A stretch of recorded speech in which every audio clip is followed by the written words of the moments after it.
Welcome to the Battle of Plassey in 1757. Alivardi Khan, the Nawab of Bengal, died in 1756. ಬಂಗಾಳದ ನವಾಬನಾಗಿರ್ತಕ್ಕಂಥ ಅಲಿವರ್ದಿ ಖಾನನು 1756ರಲ್ಲಿ ನಿಧನ ಹೊಂದಿದನು. ಆತನ ನಿಧನ ನಂತರ his grandson Siraj Uddaulah came to the throne. ಆತನ ಮೊಮ್ಮಗನಾಗಿರ್ತಕ್ಕಂಥ ಸಿರಾಜ್ ಉದ್ದೌಲ್ನು ಅಧಿಕಾರಕ್ಕೆ ಬಂದನು. The Plassey battle took place between the young nawab Siraj Uddaulah and British in 1757. ಆದರೆ ಬ್ರಿಟಿಷರೊಂದಿಗೆ 1757ರಲ್ಲಿ Siraj ಉದ್ದೌಲನು Plassey ಕದನವನ್ನು ಎದುರಿಸಬೇಕಾಯಿತು. Reasons. First one, misuse of dastaks.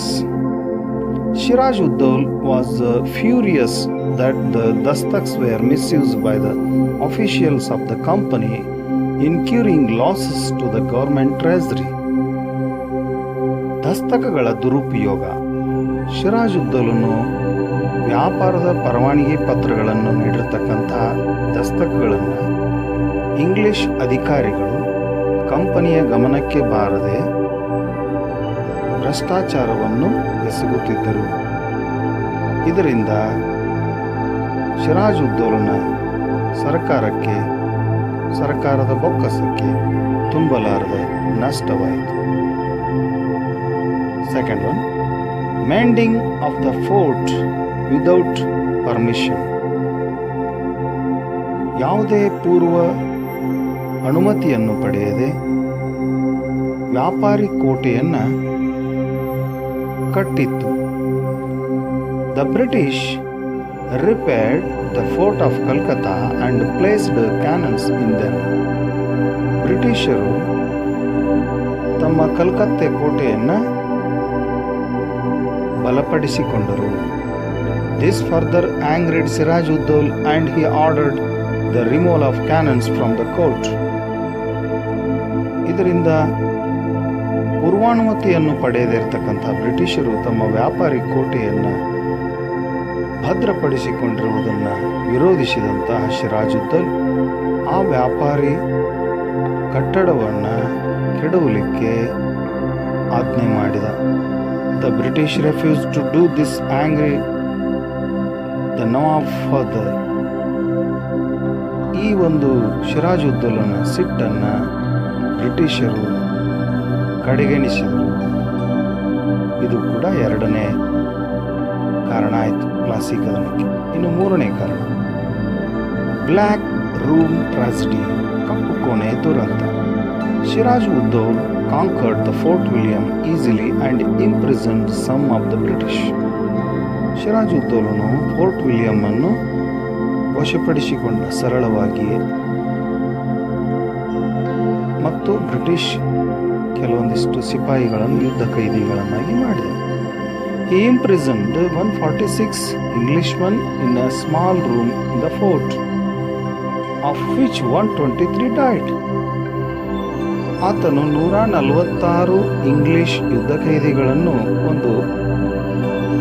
ತನ್ನ ಕೋಟೆಯಲ್ಲಿರುವ ಒಂದು ಕೊಠಡಿಯಲ್ಲಿ ಕೂಡಿ ಹಾಕಿದ್ದ. ಆ 146ರಲ್ಲಿ 123 ಜನ ತೀರಿ ಹೋದರು. This is called as the black room tragedy. ಇದನ್ನು ಕಪ್ಪು ಕೋಣೆಯ ದುರಂತವೆಂದೇ ಇತಿಹಾಸಕಾರರು ಬಣ್ಣಿಸಿದ್ದಾರೆ. This enraged Robert Clive and arrived in Bengal with the large army.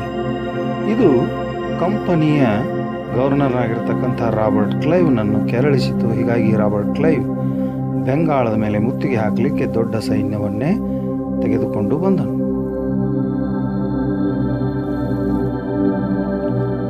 Robert Clive attracted rich locals like Manik Chand, Omi Chand, Jagat Seth and others towards him. Robert ಕ್ಲೈವನು ಬಂಗಾಳದ ಪ್ರಸಿದ್ಧ ವ್ಯಾಪಾರಿಗಳನ್ನು ಬಲ್ಲವನಾಗಿದ್ದನು. ಅವ್ರು ಯಾರ್ಯಾರು ಅಂದರೆ ಮಾಣಿಕ್ ಚಂದ್, ಓಮಿ ಚಂದ್, ಜಗತ್ ಸೇಠ್, ಇನ್ನೂ ಹೆಚ್ಚಾಗಿರುವಂತಹ ಶ್ರೀಮಂತರನ್ನೆಲ್ಲ ಪರಿಚಯ ಮಾಡಿಕೊಂಡಿದ್ದ, ಅವರೊಂದಿಗೆ ಮಾತುಕತೆಯನ್ನು ನಡೆಸಿದ್ದ. He was successful in convincing Mir Jafar. ಅದಲ್ಲದೆ ಸಿರಾಜ್ ಉದ್ದೌಲನ ಸೈನ್ಯಾಧಿಪತಿಯಾಗಿರ್ತಕ್ಕಂಥ ಮೀರ್ ಜಾಫರ್ನಿಗೆ ಕಿವಿ ಮಾತನ್ನು ಹೇಳಿದ್ದ. The military head of the Siraj Uddaulah to stay neutral in the battle by offering him the post of nawab of Bengal. ನಡೆಯುವ ಪ್ಲಾಸಿ ಯುದ್ಧದಲ್ಲಿ ಸೈನ್ಯದ ನಾಯಕತ್ವವನ್ನು ವಹಿಸಿರ್ತಕ್ಕಂಥ ಸಿರಾಜ್ ಉದ್ದೌಲನ ಸೇನಾಧಿಪತಿಯಾಗಿರ್ತಕ್ಕಂಥ ಮೀರ್ ಜಾಫರ್ನಿಗೆ ರಾಬರ್ಟ್ ಕ್ಲೈವ್ನು ತಟಸ್ಥನಾಗಿರುವಂತೆ ತಿಳಿ ಹೇಳಿದನು. ಇದರಿಂದ ಯುದ್ಧದಲ್ಲಿ ಗೆದ್ದಾಗ ಬಂಗಾಳದ ನವಾಬನನ್ನಾಗಿ ಮಾಡುವುದಾಗಿ ಭರವಸೆಯನ್ನು ನೀಡಿದನು. Encouraged by all these developments, Robert Clive declared war against Siraj ಉದ್ದೌಲ್. ಆಗಿರತಕ್ಕಂಥ ಎಲ್ಲ ಒಳಸಂಚು ಪಿತೂರಿಗಳ ಲಾಭವನ್ನು ಪಡೆದಿರತಕ್ಕಂಥ ರಾಬರ್ಟ್ ಕ್ಲೈವ್ ಸಿರಾಜ್ ಉದ್ದೌಲನ ವಿರುದ್ಧ ಯುದ್ಧವನ್ನು ಹೂಡಿದ. Everything went according to the plan of Clive. ಪ್ರತಿಯೊಂದು ರಾಬರ್ಟ್ ಕ್ಲೈವ್ನ ಯೋಜನೆಯಂತೆ ನಡೆಯುತ್ತಿತ್ತು. ಸಿರಾಜ್ ಉದ್ದೌಲ್ ಹೂ tried to escape from the battlefield was captured and killed. ಸೋಲಿನ ಭೀತಿಯನ್ನು ಎದುರಿಸಿದಿರತಕ್ಕಂತಹ ಸಿರಾಜ್ ಉದ್ದೌಲ್ ಯುದ್ಧ ಭೂಮಿಯಿಂದ ಪಲಾಯನಗೈಯಲು ಪ್ರಯತ್ನಿಸಿದ. ಆ ಒಂದು ಪ್ರಯತ್ನ ವಿಫಲವಾಗಿ ಯುದ್ಧ ಭೂಮಿಯಲ್ಲೇ ಸೆರೆ ಹಿಡಿಯಲ್ಪಟ್ಟ ಮತ್ತು ಕೊಲ್ಲಲ್ಪಟ್ಟನು. ಇದರ ಪರಿಣಾಮಗಳೇನು? ಔಟ್ಕಮ್ ಅಥವಾ ಇಂಗ್ಲಿಷರಿಗಾದ ಲಾಭವೇನು? First one, this war brought out immorality, lack of unity among the Indians and the greed of Indian businessman. ಈ ಯುದ್ಧವು ಭಾರತೀಯರಲ್ಲಿ ಅನೈಕ್ಯತೆಯನ್ನು ಸೃಷ್ಟಿಸಿತು. ಏಕತೆಯ ಕೊರತೆಯನ್ನು ಎಲ್ಲ ಭಾರತೀಯರು ಅನುಭವಿಸಿದರು. ಇದರಿಂದ ಭಾರತೀಯ ವ್ಯಾಪಾರಿಗರಲ್ಲಿ ಒಂದು ತಾತ್ಸಾರ ಮನೋಭಾವನೆ ಮೂಡುವಂತೆ ಆಯಿತು. Mir Jafar became the nawab of Bengal. ಎರಡನೆಯ ಪರಿಣಾಮ, ಮೀರ್ ಜಾಫರ್ನು ಬಂಗಾಳದ ನವಾಬನಾದ. The company gain the exclusive rights to do business in Bengal. ಕಂಪನಿಯು ಬಹಳಷ್ಟು ಹಕ್ಕುಗಳನ್ನು ಪಡೆಯಿತು ಬಂಗಾಳದಲ್ಲಿ ವ್ಯಾಪಾರ ಮಾಡಲಿಕ್ಕೆ.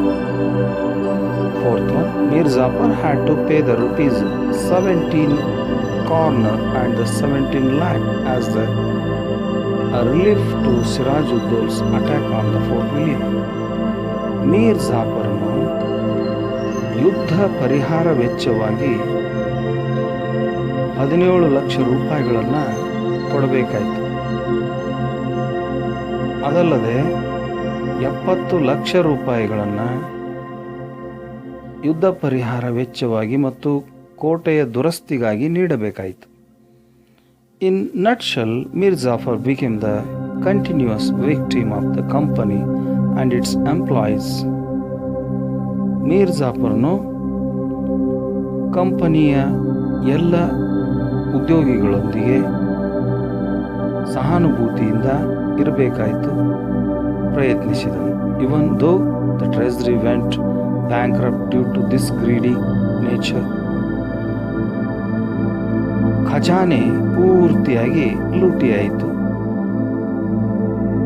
The greediness of the company and its officials were never satisfied. ಭ್ರಷ್ಟಾಚಾರವನ್ನೆಸಗಿರತಕ್ಕಂಥ ಕಂಪನಿಯ ಯಾವುದೇ ನೌಕರನ್ನು ಸಂತೃಪ್ತಿಯನ್ನು ಹೊಂದದೇ ಹೋದನು. The British projected Mir Jafar as an inefficient.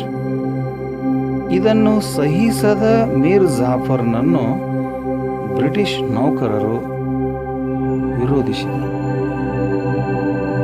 ಮತ್ತು ಆತನಿಗೆ ಅಧ್ಯಕ್ಷ ನವಾಬನೆಂದು ಜಗಜ್ಜಾಹೀರು ಮಾಡಿದರು. and brought in his nephew Mir Qasim as the new Nawab. Mir ಜಾಫರ್ನನ್ನು ಸಿಂಹಾಸನದಿಂದ ಕಿತ್ತೊಗೆದು ಆತನ ಸ್ಥಾನದಲ್ಲಿ ಮೀರ್ ಕಾಸಿಂನನ್ನು ನವಾಬನನ್ನಾಗಿಸಿದರು.